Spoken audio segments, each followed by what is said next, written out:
Meron kami na-discover na hangout spot na mala Minds view sa ganda ang vibe, pero ang good news ay hindi mo na kailangan pang bumiyahe ng malayo dahil almost 2 hours away lang to sa Metro Manila. No need na nga rin lumayo pa dahil halos lahat yata nandito na. Merong cafe and resto, fun and exciting activities, and pwede din kayo magstay sa kanilang villas and resort. Hello Jolly Natex, we are here today at Casa Peregrine Resort and Restaurant na located dito sa Purok 4, Barangay 7 Bukawe, San Mateo, Rizal. Pwede nyo nga rin sila ipin sa Google Maps and madali nyo lang din sila makikita. May free parking na rin sila for both 4 wheels at motor. E kung magkukommute naman kayo, may free shuttle din sila magmula sa highway papunta sa entrance at pabalik. Open sila dito daily as early as 6 AM hanggang 8 PM. May entrance na 50 pesos per head, pero if 0 to 2 years old, libre na po. Pet friendly nga rin sila dito at may libreng playground para sa mga bata. May fun and exciting activities nga rin sila tulad ng spider web, rope obstacles at big swing. 100 pesos per head per activity yan, pero if full course ang i-avail nyo, 250 pesos na lang per head. Take note, hanggang 5 PM lang po yung kanilang mga rope course. Pero kung trip nyo lang ay mag-sightseeing or picture-picture,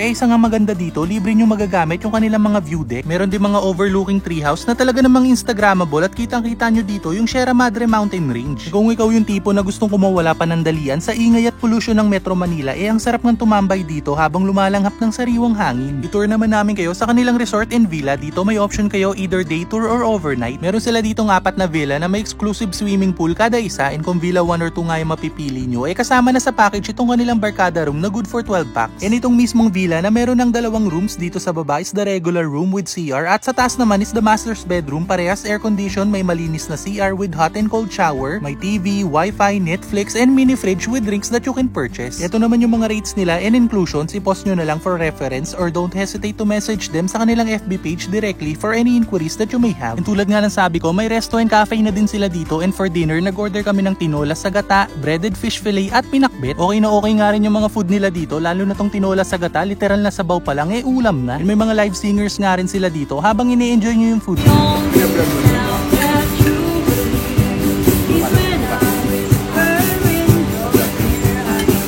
And the next morning nga, bumangon kami na maaga para makita yung sunrise. Kung ganito ba naman yung view mo kada umaga, talagang mapapa-thank you Lord ka na lang. Kaya naman di na rin ako nagtataka na umaga pa lang, talagang dinadayo na sila dito. Dito na nga rin kami nag-breakfast, and napakadami nyo rin pagpipilian tulad nitong mushroom cheese omelette. Meron din mga silog meals tulad nitong spam silog, Shanghai silog, chick silog, tosilog, tap silog na must try dahil nagustuhan ko talaga yung timpla ng tapa nila. Yan yung kanilang sisig silog na talagang approve kay kuya, and masarap partneran yan ng kanilang brewed coffee. Pero kung di nyo naman trip mag-rice, okay lang yan dahil meron naman sila ditong baterol bundle na for only 400 pesos. May kasama na yung isang serving ng bibingka at puto bumbong. Parehas may leche flan toppings with coconut, cheese, and condensed milk, and 3 cups ng mainit na tsokolate na gawa pa sa tableya. Yung luto sa bibingka at puto bumbong parehas siksik at mabigat sa tiyan. Talaga naman perfect combination sa kanilang hot choco na hindi masyadong matamis at purong tsokolate ang gamit. And kung magagawi nga kayo dito, subukan nyo to, promise. Overall, we really had a great experience. Masasabi kong sulit ang dayo pagdating sa scenery, ambience, pati na rin sa quality ng food. Really recommended talaga dito. Kaya naman kung naghahanap kayo ng quick getaway destination na hindi masyadong malayo or di kaya naman overnight stay with friends, family, or loved one, subukan nyo na nga rin dito sa Casa Peregrine Resort and Restaurant. So paano, until our next vlog.